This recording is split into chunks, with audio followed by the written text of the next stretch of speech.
সমবেত হয়েছি। আমাদের একটা উদ্দেশ্য,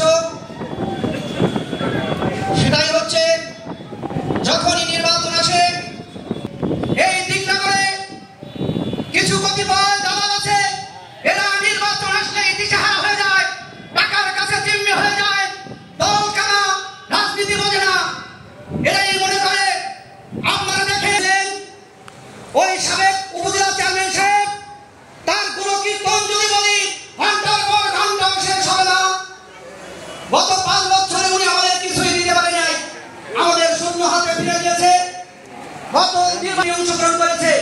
আপনারা জানেন, মাধ্যমে আমরা আমাদের প্রাণপ্রিয় নেতা, আমাদের নেত্রী জননেত্রী শেখ হাসিনার আস্থাভাজন এমপি মহোদয় ফারুক ভাইকে নির্বাচিত করেছি। প্রিয় ভাইরা, আবার একটা নির্বাচন আসন্ন হয়েছে। এই নির্বাচনটা অতি নিকটে। আপনাদের কাছে প্রাণের নেতা, আমাদের স্বচ্ছ রাজনীতিবিদ এবং ভালো মনের মানুষ, আমাদের মুক্ত ভাই, আমি সবার কাছে আহ্বান জানাচ্ছি, আগামী নির্বাচন থেকে মোটরসাইকেল বাংলায় ভোট দিয়ে জয়যুক্ত করে ইনশাল্লাহ আমরা এই আশাবাদ ব্যক্ত করি।